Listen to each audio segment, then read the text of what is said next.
시간에 그 4절에 그 요한이 낙타 털옷을 입고 메투기와 석청을 먹었다는 이야기를 했습니다. 5절에 보면 예루살렘과 온 유다와 요단강 사방에서 그에게 나와 자기의 죄를 자복하고 요단강에서 요한에게 세례를 받더니, 이런 말이 이제 나오고 있습니다. 그래서 이 세례에 대해서 좀 설명을 하겠습니다.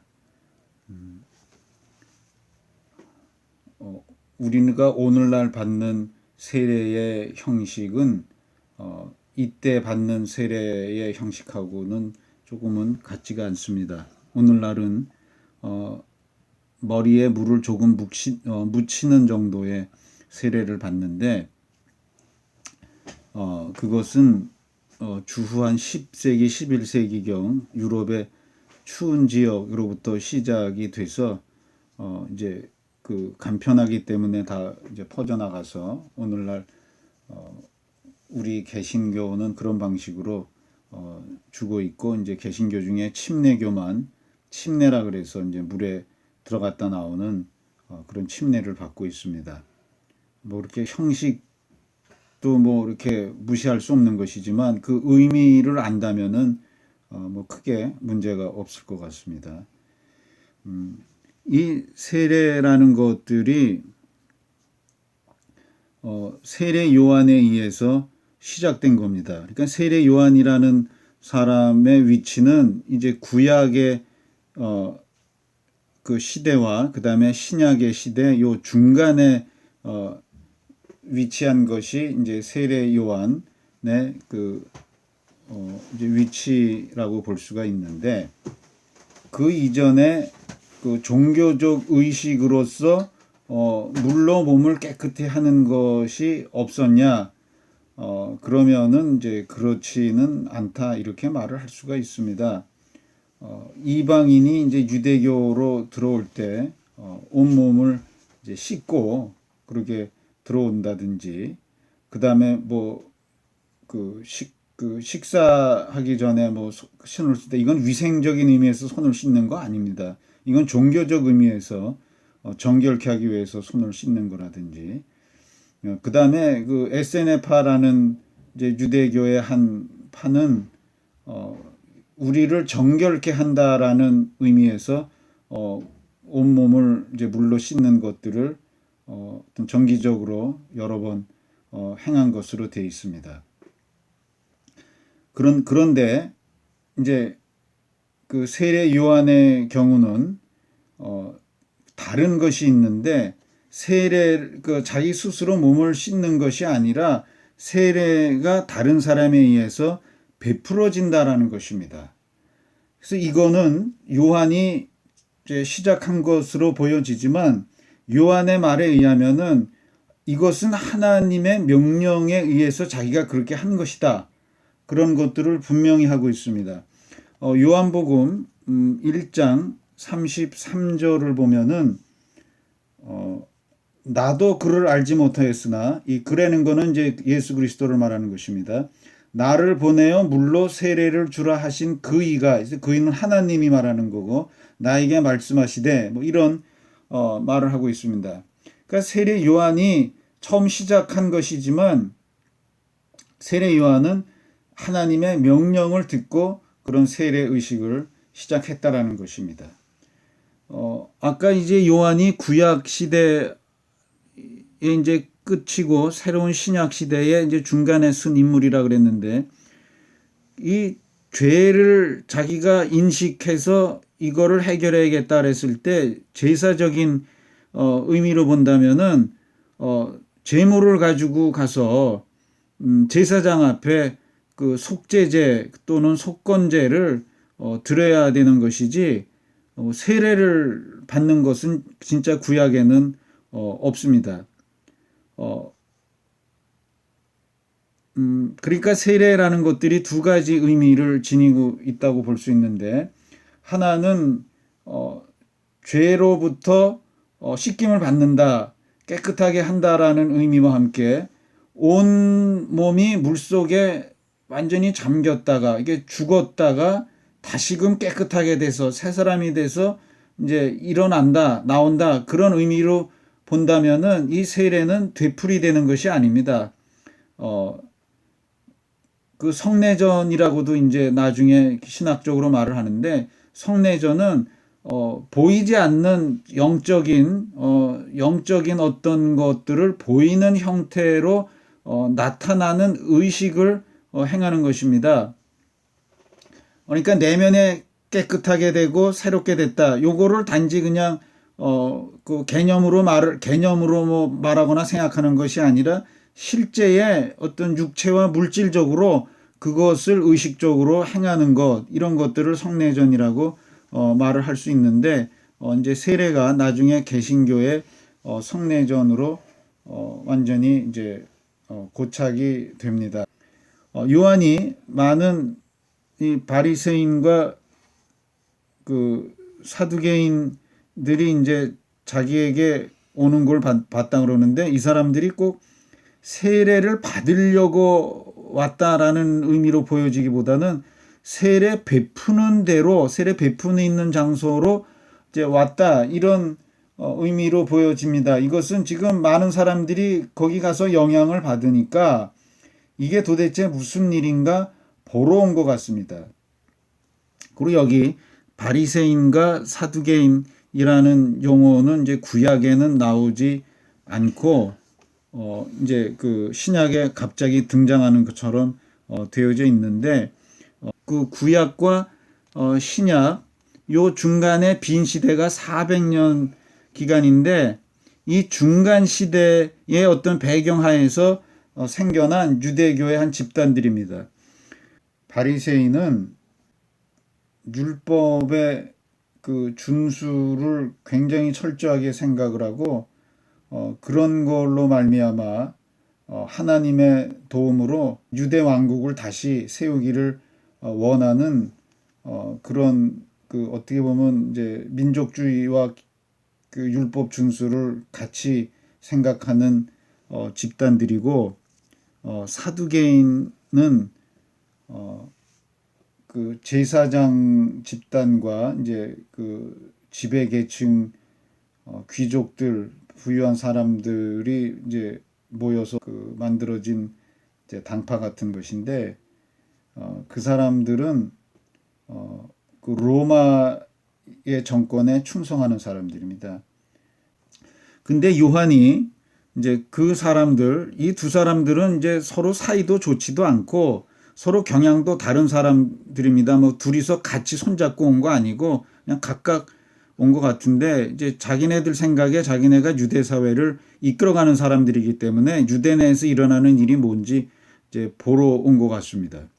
여기 이제 독사의 자식들아, 누가 너희를 가르쳐 임박한 진노를 피하라 하더냐, 이런 말을 하고 있습니다. 그러니까 뭐 독사의 자식 그러면은 뭐 이렇게 좋은 말은 아니겠지만 그렇다고 뭐 어마어마한 욕을 했다 이렇게는 보여지지 않습니다.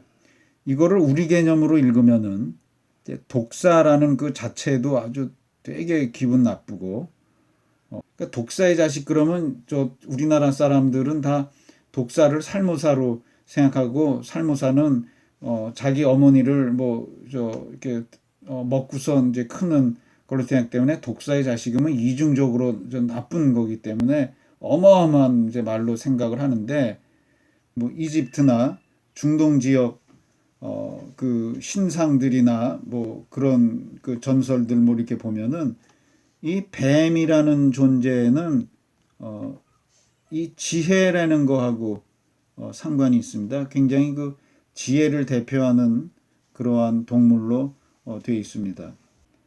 근데 예수님이 그 제자들을 전도를 보내면서 너희는 뱀처럼 지혜롭고 비둘기처럼 순결해라, 이런 말을 하고 있습니다.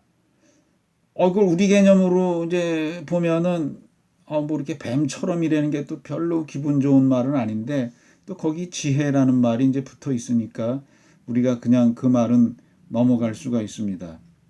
근데 아까 이 지혜라는 말을 주목해야 된다 그랬는데 그 히브리어에서 지혜라는 말하고 간교하다라는 뭐 교활하다라는 말이 한 단어입니다. 잠언에 나올 때 뭐 슬기로운 사람은, 지혜로운 사람은 말할 때 그 단어가 요 간교하고 하다라는 그 단어하고 같은 단어입니다. 그럼 이게 뭐 어떻게 된 거냐? 한 단어를 가지고 그것이 좋게 쓰여질 때는 지혜고 나쁘게 쓰여지면은 간교한 겁니다. 그 좋은 머리를 가지고 이제 좋게 쓰면은 지혜롭게 하는 거고, 그걸 나쁘게 쓰면 사기를 친다 이렇게 말하는 것 같이 이 지혜롭다라는 말이 이제 그런 그 이중적인 의미를 지니고 있다라는 것입니다. 그러면은 이 독사의 자식에서 보여지는 것들은 요 간교하다, 교활하다, 그건 뭐 지혜롭다고 보면 안 되겠죠. 좋은 의미가 아니니까. 이제 그런 의미로 받아들여야 되는데, 그럼 왜 그런 말이 나왔을까? 여기에 지금 뒤에 나오는 말이 이제 진노를 피한다, 이런 말로 연결이 되어 있습니다. 그리고 예수님이 서기관과 바리새인들에게 화 있다고 선언하는 마태복음 23장 33절을 보면은 뱀들아, 독사의 새끼들아, 너희가 어떻게 지옥의 판결을 피하겠느냐, 이런 말을 하고 있는 걸 볼 수 있습니다. 그러면 거기 이 문장, 지금 이 문장과 마태복음의 23장의 말을 비교해 볼 때 거의 유사한 말입니다. 여기 임박한 진노를 피한다는 말이나 지옥의 판결을 피한다는 말이 사실은 내용적으로 같은 말입니다. 때문에 독사의 자식아 이렇게 말했을 때는 너희 참 간교한 놈들아, 뭐 그런 교활한 놈들아, 너희가 사람들의 그 심판이나 재판이나 뭐 사람들의 정의는 법망은 피해 갔는지 모르지만 하나님의 진노, 하나님의 심판은 절대로 피할 수 없을 거다. 그걸 또 피하려고 너희가 생각하지 마라. 그런 의미로 보는 것이 좋은 것 같습니다. 이제 이런 걸로 피해 가겠죠. 우리는 아브라함의 자손이고 하나님의 백성이다. 뭐 이런 걸로 자기 스스로를 위안을 삼고 이제 뭐 죄를 뭐 어떻게 짓든 어떻든 어떤 방식으로든 우리는 하나님의 백성이고, 뭐 어떻게 뭐 자기 스스로를 합리화하려고 그러겠지만 지금 세례 요한은 너희들을 버리더라도 하나님은 그 돌들로도 이제 아브라함 자손이 되게 할 수 있다, 이런 말로 뭐 너희들을 다 버려도 하나님은 또 어떤 방식으로 그 하나님 백성을 일으켜 세워서 하나님이 이루려는 하나님의 나라를 세울 거다, 이런 말을 한 것으로 우리가 이해하면 좋을 것 같습니다. 세례 요한이 와서 말씀을 선포할 때 이게 둘로 갈리는 걸로 볼 수 있습니다. 하나는 여기 이제 그 죄를 고백하고 세례를 받음으로 천국으로 들어가는 길을 이제 가는 사람과, 요거를 하지 않고 피하고 여기 심판을 받을 그럴 사람을 이렇게 둘로 갈린다, 이러한 말을 하고 있습니다. 근데 지금 예수님이 왔을 때에 이게 심판이 오는 것처럼, 그러니까 하나님의 나라만 가까이 온 것이 아니고, 하나님의 나라만 가까이 온 것이 아니고, 여기 심판도 동시에 가까이 온 것처럼 세례 요한은 말을 하고 있습니다.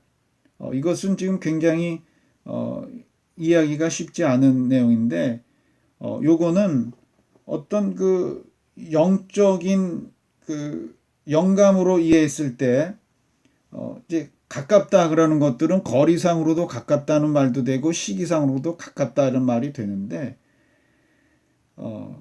그것이 실제적으로는 그 우리의 현재 시간으로는 얼마만한 시간을 말하는 건지 영감으로는 굉장히 그 판단하기가 어렵습니다. 아주 가깝고 이게 아주 임박하다고 영적으로는 그렇게 느끼거나 뭐 그런 음성을 들었다 할지라도 그것이 실제적으로는 얼마나 될지 모르기 때문에 이런 이제 그 오해를 할 수가 있습니다. 그러니까 실제적으로 그 하나 그 심판이라는 것들은 임박했다라고 선포되고 그렇게 느끼지만 실제 심판은 이제 한참 후에 그건 오는 것이다. 그렇게 우리가 볼 수 있습니다. 이제 그 다음에 그 세례 요한은 예수님을 이제 소개를 하는 일을 하는 것입니다. 그 자기가 이제 물로 세례를 주는 것은 자기 뒤에 오실 분을 이제 그 준비하기 위한 거라는 말을 하는데, 그는 이제 자기보다 훨씬 큰 분이시라는 것을, 그리고 더 높은 분이라는 것들을 말하는 건데, 이제 능력이 이제 더 많고, 그 다음에 그 신을 들기에 감당하지 못한다. 요 유대 지역에 이제 샌들처럼 생긴 그 신을 이제 드는 거는 종이 하는 일이라고 되어 있습니다. 이제 예수님이 오면은 성령과 불로 세례를 베푸실 것이다. 이렇게 말을 하는데 요 세례를 베푼다는 말은 물로 세례를 베푸다라는 거를 이제 되풀이하기 위해서 이제 하는 말이지만 세례를 베푸는 게 중요한 게 아니고 이제 물과 성령이라는 것이 중요한 것입니다. 성령과 불로 세례를 베푼다 그랬을 때 물로 세례를 베풀듯이 뭐 물속으로 집어넣었다가 빼는 듯이 성령 안으로 이렇게 집어넣었다가 빼는 뭐 불도 마찬가지고 뭐 그런 거는 이제 아니고 성령은 임하면은 이제 계속 임하에 있는 거죠. 그리고 이제 불은 태우는 것을 말을 하는 것인데 우리 내면에 있는 불결한 것과 잘못된 것들을 태워서 우리의 속심령을 또 정결케 한다라는 우리를 그런 방식으로 또 새롭게 한다라는 것들을 표현한 것으로 그렇게 볼 수 있습니다. 손에 키를 들고 자기의 타작마당을 정하게 한다 이런 말을 하고 있는데 키라는 말은 이제 우리나라 말에 키질을 한다라는 것이 있죠. 그 곡식을 이제 나달을 거뒀을 때 나달 안에 이제 알곡도 있고 이제 빈 것도 있는데 그걸 구별하기 위해서 이렇게 바람 있는 쪽으로 위로 이제 날리면은 알곡은 그대로 떨어지고 그다음에 이제 그 쭉정이는 이제 바깥으로 바람에 의해서 날려가는 것을 말하고 있습니다. 그래서 이제 알곡은 곡간에 모으고 쭉정이는 꺼지지 않는 불에 태우리라. 이것이 이제 마지막 그 예수님 말씀하신 심판의 이야기하고 좀 정확히 맞는 것입니다. 그러니까 그 예수님이 오셔서 일을 하시는 거하고 이 마지막하고는 굉장한 시간의 간격이 있는데 세례 요한은 이제 그거를 정확하게 구별해서 말하고 있지 못하고 그냥 한꺼번에 둘을 붙여서 그 예수님이 하시는 그 왔을 때 하는 일을 그러니까 신앙용어로 초림에 하시는 일하고 재림 때 벌어지는 일을 한꺼번에 구별하지 않고 또는 구별하지 못하고 말을 했다 이렇게 볼 수 있습니다. 이제 그리고 예수님이 갈릴리로부터 요단강에 이르러 이렇게 말하고 있는데 이게 요단강이 있고 여기가 유대 지역이면은 그 다음에 사마리아고 그 다음에 갈릴리인데 예수님은 갈릴리 나사렛 지역에 있다가 이쪽 지역으로 이제 좀 꽤 걸어서 이제 오신 것입니다. 그래서 세례 요한에게 세례를 받으려고 이제 하니까 했을 때 이거 마찬가지로 보여집니다. 세례 요한에게 세례를 줘라 이렇게 하나님이 명령하신 것처럼 예수님에게 세례 요한에게 세례를 받으라 이런 하나님의 명령이 있었던 것 같습니다. 그래서 예수님이 세례를 받으러 오니까 요한이 이제 그걸 세례를 안 주려고 당신이 나보다 더 높으신 분인데 내가 어떻게 세례를 줄 수가 있는가 말을 하니까 예수님이 지금은 이제 허락하라 하면서 모든 일을 이루는 것이 모든 의를 이루는 것이 합당하다. 이런 말을 하고 있습니다. 예수님이 우리의 그 길이고 우리가 따라야 될 모든 모범인데 예수님이 그 세례를 받는 거로부터 시작을 하는 거를 우리에게 보여주기 위해서, 그리고 하나님이 그거를 합당하게 여기기 때문에 그렇게 했다라는 것입니다. 그리고 이제 세례를 받으시고 물에서 올라오실 때 이제 하늘이 열리고 하나님의 성령이 비둘기같이 자기 위에 임하심을 이제 보시더니 이런 말을 하고 있습니다. 하나님의 그 성령이 그 예수님에게 부어졌다라는 것인데, 비둘기같이라는 이제 표현이 여기 나와 있습니다. 이게 성령은 본래 이제 보이는 그런 존재가 아닌데 성령이 임하는 거를 비둘기가 내려오는 것처럼 이렇게 보여줬다라는 것입니다. 여기 말하는 이제 비둘기는 우리가 전체가 하얗고 깨끗한 이제 그런 비둘기의 그 모양이고, 그 다음에 그 유대적인 입장에서 비둘기는 노아 홍수 때 비둘기가 감람나무, 요새는 다 올리브라고 번역하고 있습니다. 올리브 나무 새 잎을 물어다가 그 노아에게 보여주었습니다. 그러니까 이 말은 비둘기는 굉장히 좋은 소식을 전달해 주는 그런 아주 좋은 새로 인식이 되어 있기 때문에, 또한 비둘기를 여기서 이제 형상화해서 보여준 것이고, 이거는 세례 요한을 위한 것입니다. 그 예수님이 이제 어떤 메시아고 어떤 분인가를 보여주기 위해서 하신 것인데, 아까도 읽은 요한복음 1장 33절에 보면 이렇게 되어 있습니다. 성령이 내려서 누구 위에 머무는 것을 보거든 그가 성령으로 세례를 베푸시는 이임을 알라. 이런 그 말을 하고 있습니다. 성령이 임하는 거를 이제 보여주기 위해서, 그리고 예수님이 어떤 분인지를 더 알려줘서 세례 요한이 그를 확실하게 확신을 갖고 증거할 수 있기 위해서 이러한 것을 이제 한 것으로 보입니다.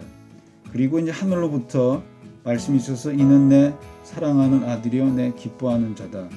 이런 그 예수 그리스도를 인정하는 그런 말을 들은 걸로 그렇게 되어 있습니다.